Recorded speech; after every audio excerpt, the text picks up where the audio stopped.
We keep saying this, elections have consequences. In Virginia, it's the Republicans that are at the receiving end of this lesson. 5 years ago, the state GOP controlled a supermajority in the House of Delegates. Now, it has a Democratic majority. The Virginia State Senate is now Democratic-controlled. The governorship is under a Democratic administration.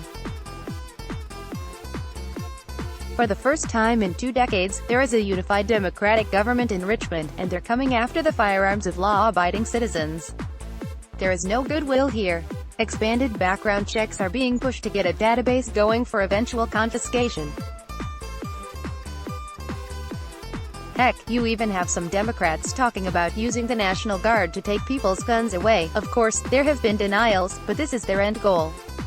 None of what the Democrats have proposed this session in Virginia, expanded background checks, 1 gun a month, increasing the age to purchase firearms, limits on magazine sizes, and a ban on so-called assault weapons will increase public safety.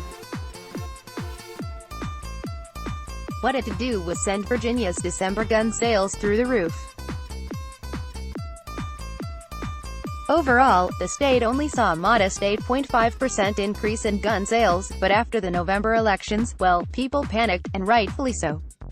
It is the second highest monthly total on record, via Richmond Times-Dispatch. Culpeper Star exponent, Virginia gun sales soared in December to the second highest monthly total on record, fueled by the Democratic takeover of the General Assembly and growing fears of increased firearm restrictions backed by the governor and lawmaker allies, state gun dealers say. Estimated firearm sales based on mandatory criminal background checks on Virginia gun buyers totaled 73,849 last month, a 47% increase over December 2018. In tracking data that goes back to 1990, the December 2019 tally is second only to December 2012, when 75,120 transactions were recorded.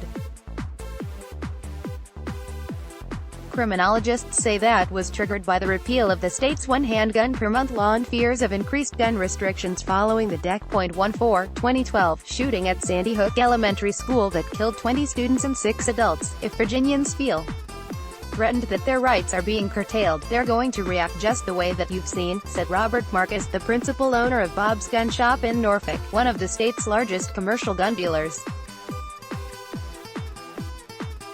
Everyone down here is upset.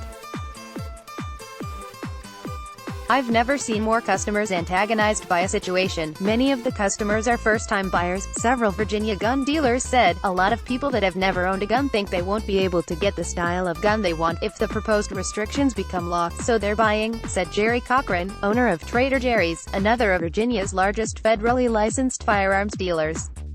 There's an enormous amount of first-time buyers, especially at the gun shows. The strong economy is also a factor, Cochran said, along with an increased number of people buying firearms for self-defense.